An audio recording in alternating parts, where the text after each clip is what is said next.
नमस्कार, मैं आशा और आप देख रहे हैं पंजाब केसरी टीवी।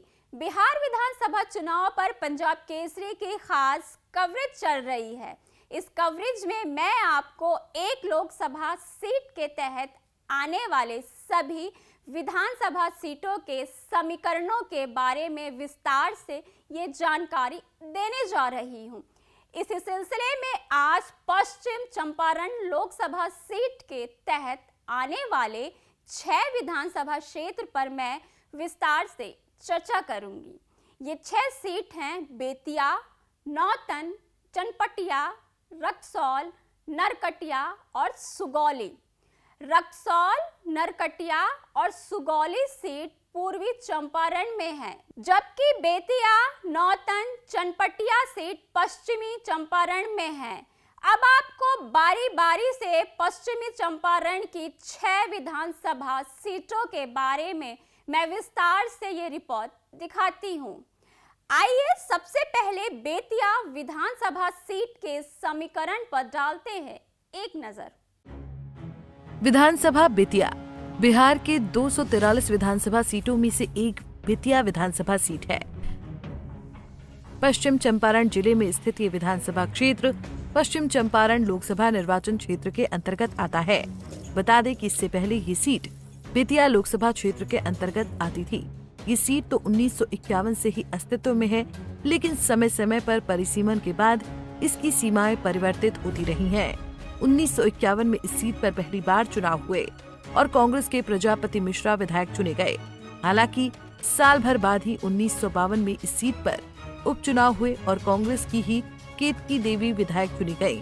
साल 1957 में इस सीट को जय नारायण प्रसाद और जगन्नाथ प्रसाद स्वतंत्र दोनों ही कांग्रेस की सीट पर विधायक चुने गए।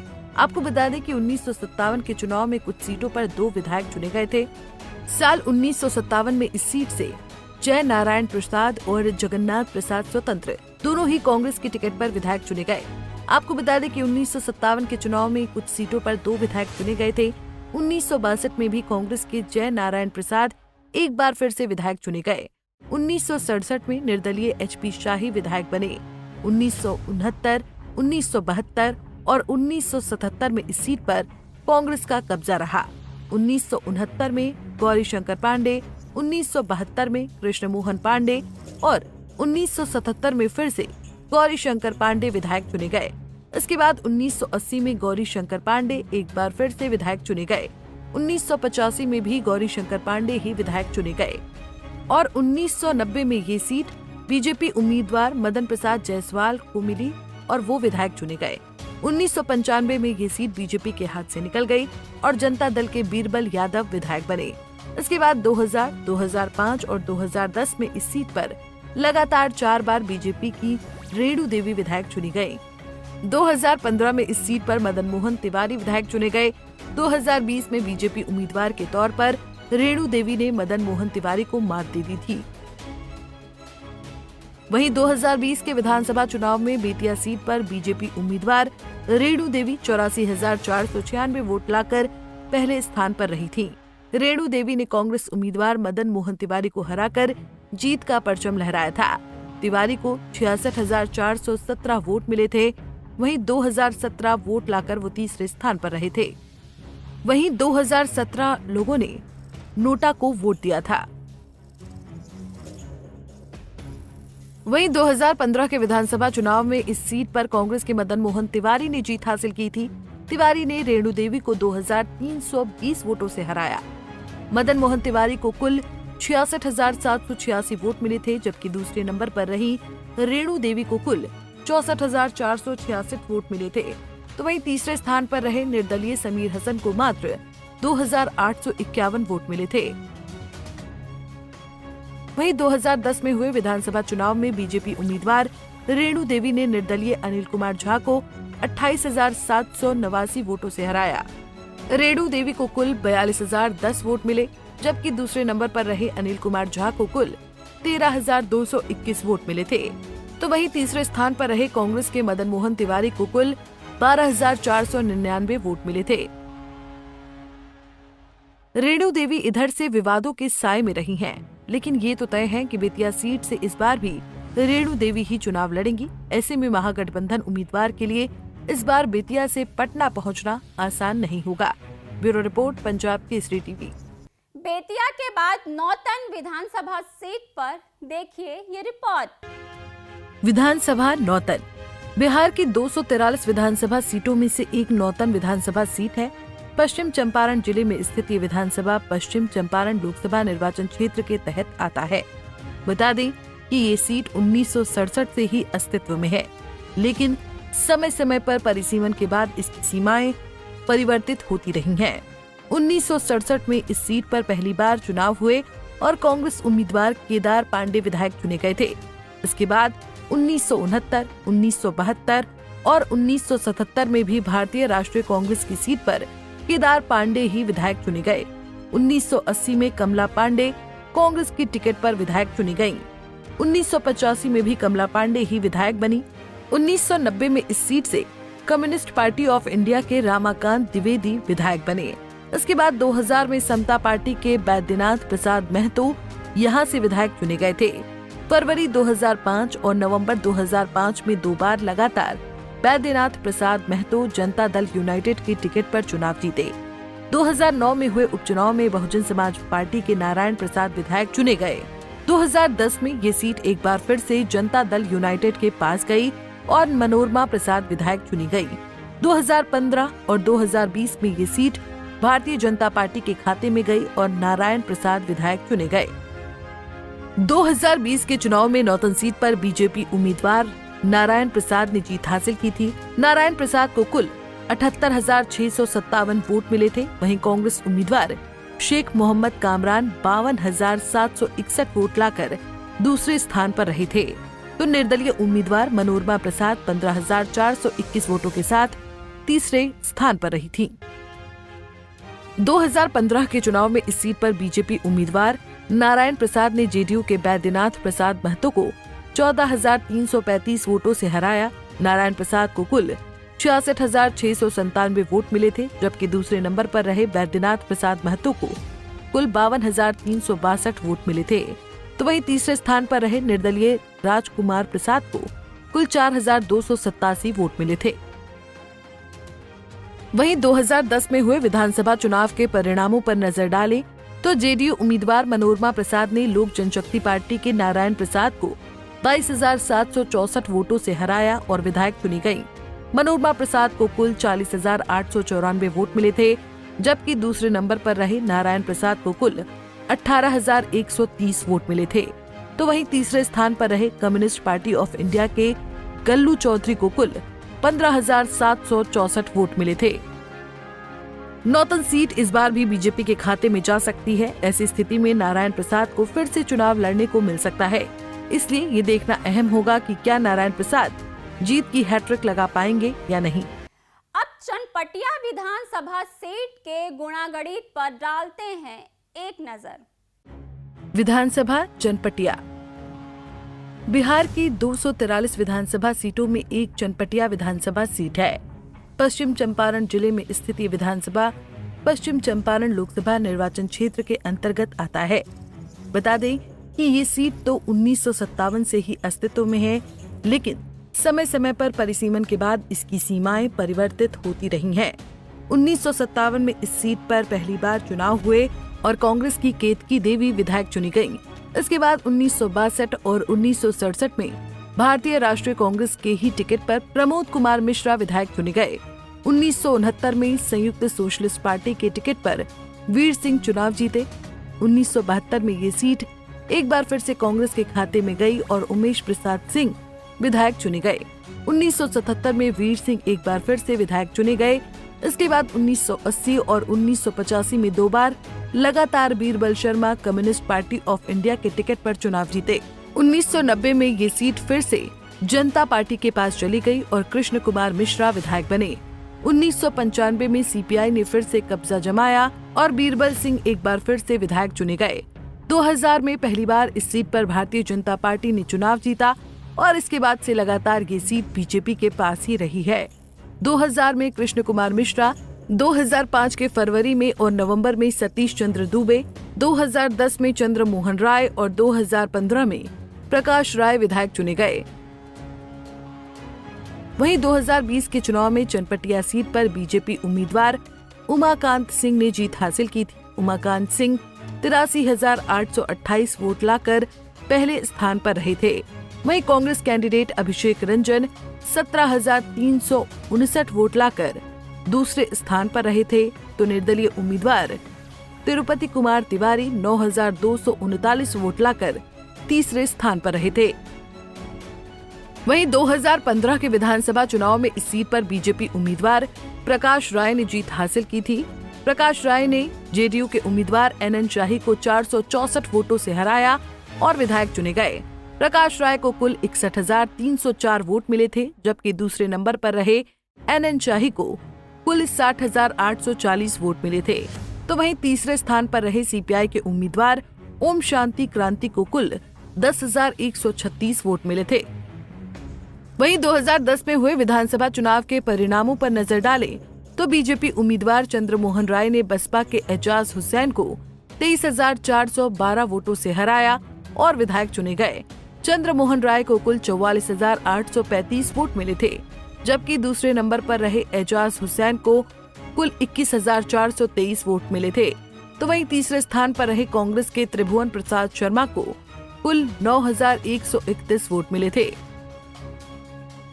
पिछले 4 नतीजों पर नजर डालें तो चनपटिया सीट पर लगातार बीजेपी का बोलबाला रहा है, लेकिन क्या इस बार के चुनाव में भी बीजेपी इस करिश्मे को बरकरार रख पाएगी, ये तो आने वाला वक्त ही बताएगा। चनपटिया के बाद अब रक्सौल सीट पर देखिए ये रिपोर्ट। बिहार की 243 विधानसभा सीटों में से एक रक्सौल विधानसभा सीट है। पश्चिम चंपारण जिले में स्थित ये विधानसभा क्षेत्र पश्चिम चंपारण लोकसभा निर्वाचन क्षेत्र के अंतर्गत आता है। बता दें कि ये सीट पहले बेतिया लोकसभा सीट के अंतर्गत आता था। ये सीट तो 1951 से ही अस्तित्व में है, लेकिन समय समय पर परिसीमन के बाद इसकी सीमाएं परिवर्तित होती रहती हैं। 1951 में इस सीट पर पहली बार चुनाव हुए और कांग्रेस के राधा पांडे विधायक चुने गए। इसके बाद 1957 और 1962 में भारतीय राष्ट्रीय कांग्रेस के ही टिकट पर राधा पांडे विधायक चुने गए। 1962 में इस सीट पर संयुक्त सोशलिस्ट पार्टी की टिकट पर विंध्याचल सिन्हा चुनाव जीते। 1967 में एक बार फिर से राधा पांडे कांग्रेस की टिकट पर विधायक चुने गए। इसके बाद 1972 से लेकर 1985 तक लगातार 4 बार सगीर अहमद विधायक बने, जिसमें 1972 और 1977 में कांग्रेस की टिकट पर, 1980 में भारतीय राष्ट्रीय कांग्रेस की टिकट पर, तो 1985 में एक बार फिर से कांग्रेस की टिकट पर ही चुनाव जीते। 1990 और 1995 में ये सीट जनता दल के खाते में गई और दोनों बार राजनंदन राय चुनाव जीते। इसके बाद 2000 से लेकर अभी तक इस सीट पर बीजेपी का कब्जा है। अजय कुमार राय यहाँ से 5 बार विधायक चुने गए हैं, लेकिन 2020 के चुनाव में यहाँ से बीजेपी उम्मीदवार प्रमोद कुमार सिन्हा ने जीत हासिल की थी। वहीं 2020 के चुनाव में रक्सौल सीट पर बीजेपी उम्मीदवार प्रमोद कुमार सिन्हा ने जीत हासिल की थी। प्रमोद कुमार सिन्हा 80,979 वोट लाकर पहले स्थान पर रहे थे। सिन्हा ने कांग्रेस उम्मीदवार रामबाबू प्रसाद यादव को 36,923 वोट के बड़े मार्जिन से हराया था। यादव कुल 44,056 वोट लाकर दूसरे स्थान पर रहे थे, तो निर्दलीय सुरेश कुमार 28,593 वोट लाकर तीसरे स्थान पर रहे थे। वहीं 2015 के विधानसभा चुनाव में इस सीट पर बीजेपी उम्मीदवार अजय कुमार सिंह ने जीत हासिल की थी। अजय कुमार सिंह ने आरजेडी के कैंडिडेट सुरेश कुमार को 3,159 वोटों के कम मार्जिन से हराया था। अजय कुमार सिंह को कुल 64,731 वोट मिले थे, जबकि दूसरे नंबर पर रहे सुरेश कुमार को कुल 61,562 वोट मिले थे।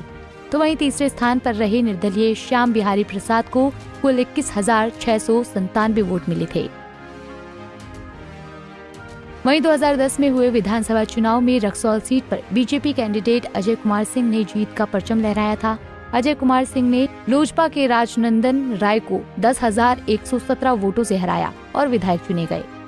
अजय कुमार सिंह को कुल 48,686 वोट मिले थे, जबकि दूसरे नंबर पर रहे राजनंदन राय को कुल 48,569 वोट मिले थे। तो वहीं तीसरे स्थान पर रहे कांग्रेस उम्मीदवार रामबाबू प्रसाद यादव को कुल 9,691 वोट मिले थे। वहीं 2005 में हुए विधानसभा चुनाव में बीजेपी उम्मीदवार अजय कुमार सिंह ने लोजपा के राजनंदन राय को 8,449 वोटों से हराया था। अजय कुमार सिंह को कुल 38,448 वोट मिले थे, जबकि दूसरे नंबर पर रहे राजनंदन राय को कुल 29,999 वोट मिले थे। तो वहीं तीसरे स्थान पर रहे कांग्रेस कैंडिडेट सगीर अहमद को मात्र 1,947 वोट मिले थे। पिछले 4 चुनाव में रक्सौल सीट पर बीजेपी उम्मीदवारों ने ही जीत का परचम लहराया है। ये देखना अहम रहेगा कि क्या 2025 में बीजेपी उम्मीदवार रक्सौल में जीत का सिलसिला कायम रख पाएगी या नहीं। आइए अब नरकटिया सीट के राजनीतिक समीकरण पर डालते हैं एक नजर। विधानसभा नरकटिया बिहार के 243 विधानसभा सीटों में से एक नरकटिया विधानसभा सीट है। पूर्वी चंपारण जिले में स्थित ये विधानसभा क्षेत्र पश्चिमी चंपारण लोकसभा निर्वाचन क्षेत्र के अंतर्गत आता है। बता दें कि 2028 में हुए परिसीमन के बाद ये सीट अस्तित्व में आई थी। इस सीट पर पहली बार साल 2010 में विधानसभा के चुनाव हुए और जेडीयू के श्याम बिहारी प्रसाद विधायक चुने गए। तो वहीं 2015 में ये सीट आरजेडी के खाते में गई और शमीम अहमद विधायक बने। 2020 के चुनाव में भी शमीम अहमद ने नरकटिया में जीत का सिलसिला कायम रखा था। इस बार भी आरजेडी शमीम अहमद की किस्मत पर दांव खेल सकती है। वहीं 2020 के नरकटिया सीट पर हुए चुनाव में आरजेडी उम्मीदवार शमीम अहमद ने जीत हासिल की थी।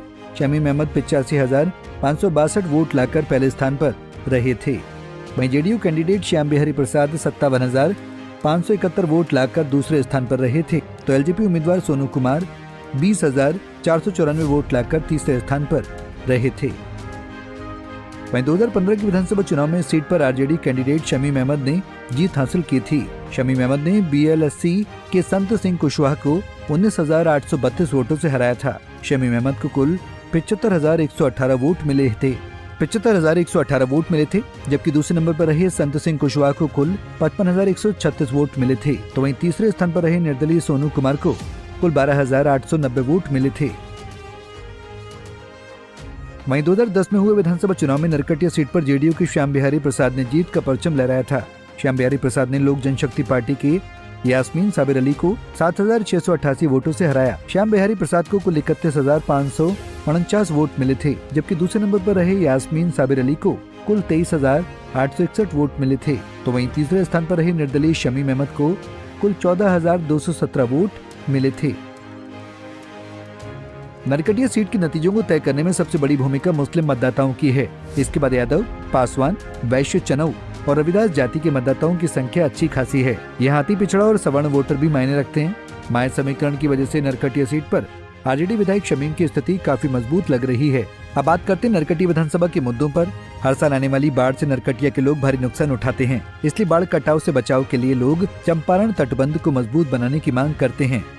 ये मांग इसलिए की जाती है क्योंकि हर साल गंडक नदी में बाढ़ आने से लोगों में दहशत का आलम रहता है। बाढ़ से बचाव के लिए बनाए गए चंपारण तटबंध अब कई जगहों पर पूरी तरह जर्जर हो गया है, जिससे बाढ़ की आशंका बनी रहती है। वहीं गंडक के किनारे रहने वाले परिवार बाढ़ और कटाव से विस्थापित होकर रहने को विवश होते हैं। ऐसे परिवारों के लिए पुनर्वास की व्यवस्था भी यहाँ एक प्रमुख चुनावी मुद्दा है। अभी आपने देखा नरकटिया सीट का गुणागणित। अब सुगौली विधानसभा सीट पर डालते हैं एक नजर। विधानसभा सुगौली बिहार की 243 विधानसभा सीटों में से एक सुगौली विधानसभा सीट है। पश्चिम चंपारण जिले में स्थित ये विधानसभा क्षेत्र पश्चिम चंपारण लोकसभा निर्वाचन क्षेत्र के अंतर्गत आता है। बता दें कि ये सीट तो 1951 से ही अस्तित्व में है, लेकिन समय समय पर परिसीमन के बाद इसकी सीमाएं बदलती रही हैं। 1951 में इस सीट पर पहली बार चुनाव हुए और कांग्रेस के जयनारायण प्रसाद विधायक चुने गए। इसके बाद 1962 में भी इस सीट पर कांग्रेस का ही कब्जा रहा और विद्या किशोर विद्यालकर विधायक बने। 1967 में ये सीट भारतीय जनसंघ के खाते में गई और ML मोदी विधायक चुने गए। 1969 में ये सीट एक बार फिर से कांग्रेस के खाते में गई और बद्री नारायण झा विधायक चुने गए। 1972 में चुनाव में इस सीट पर सोशलिस्ट पार्टी के अजीजुल हक विधायक चुने गए। 1977 और 1980 में लगातार 2 बार कम्युनिस्ट पार्टी ऑफ इंडिया के रामशय सिंह विधायक चुने गए। 1985 में भारतीय राष्ट्रीय कांग्रेस के सुरेश कुमार मिश्रा विधायक बने। 1990 में एक बार फिर से कम्युनिस्ट पार्टी ऑफ इंडिया के रामशय सिंह विधायक बने। 1995 में चंद्रभान शेखर द्विवेदी निर्दलीय चुनाव जीते। 2000 में कौशल पार्टी के विजय प्रसाद विधायक चुने गए। 2005 के फरवरी में हुए चुनाव में भी विजय प्रसाद गुप्ता ही विधायक बने। 2005 के नवंबर, 2010 और 2015 में हुए चुनाव में ये सीट बीजेपी के खाते में गई और लगातार 3 बार रामचंद्र सैनी यहां से विधायक चुने गए। 2020 के चुनाव में सुगौली सीट को आरजेडी कैंडिडेट शशि भूषण सिंह ने बीजेपी से छीन लिया। वहीं 2020 के चुनाव में सुगौली सीट आरजेडी शशि भूषण सिंह ने जीत का परचम लहराया था। शशि भूषण सिंह ने 65,267 वोट लाकर पहला स्थान हासिल किया था। वहीं वीएसआईपी उम्मीदवार रामचंद्र सैनी ने 61,820 वोट लाकर दूसरे स्थान पर रहे थे, तो एलजेपी कैंडिडेट विजय प्रसाद गुप्ता 14,188 वोट लाकर तीसरे स्थान पर रहे थे। वहीं 2015 के विधानसभा चुनाव में सुगौली सीट पर बीजेपी उम्मीदवार रामचंद्र सैनी ने आरजेडी कैंडिडेट ओम प्रकाश चौधरी को हराया था। सैनी ने चौधरी 7,756 वोटों से हराया था। रामचंद्र सैनी को कुल 62,384 वोट मिले थे, जबकि दूसरे नंबर पर रहे ओम प्रकाश चौधरी को कुल 54,628 वोट मिले थे। तो वहीं तीसरे स्थान पर रहे निर्दलीय शशि भूषण सिंह को कुल 15,400 वोट मिले थे। वहीं 2010 में हुए विधानसभा चुनाव के परिणामों पर नजर डालें तो बीजेपी उम्मीदवार रामचंद्र सैनी ने आरजेडी कैंडिडेट विजय प्रसाद गुप्ता को हराया था। इस बार सैनी ने गुप्ता को 12,389 वोटों से हराया था। रामचंद्र सैनी को कुल 39,021 वोट मिले थे, जबकि दूसरे नंबर पर रहे विजय प्रसाद गुप्ता को कुल 26,642 वोट मिले थे। तो वहीं तीसरे स्थान पर रहे कांग्रेस मोहम्मद उमर सैफुल्ला खान को कुल 10,922 वोट मिले थे। वहीं 2005 में हुए विधानसभा चुनाव में बीजेपी उम्मीदवार रामचंद्र सैनी ने आरजेडी कैंडिडेट विजय प्रसाद गुप्ता को हराया था। सैनी ने गुप्ता को इस बार 6,605 वोटों से हराया था। रामचंद्र सैनी को कुल 35,869 वोट मिले थे, जबकि दूसरे नंबर पर रहे विजय प्रसाद गुप्ता को कुल 29,264 वोट मिले थे। तो वहीं तीसरे स्थान पर रहे सीपीएम के रामश्रय सिंह को मात्र 24,356 वोट मिले थे। 2020 के विधानसभा चुनाव में सुगौली सीट पर आरजेडी उम्मीदवार ने बीजेपी को हराने में सफलता हासिल की थी, इसलिए आरजेडी एक बार फिर से शशि भूषण सिंह की किस्मत पर दांव खेल सकती है। आज पश्चिमी चंपारण लोकसभा क्षेत्र के सभी विधानसभा सीटों पर आपको ये स्पेशल रिपोर्ट दिखाई गई। बिहार विधानसभा चुनाव पर हमारी खास कवरेज जारी रहेगी। आगे किसी और लोकसभा क्षेत्र के विधानसभा सीटों के समीकरण पर चर्चा की जाएगी। तब तक आप तमाम खबरों के लिए देखते रहिए पंजाब केसरी। नमस्कार।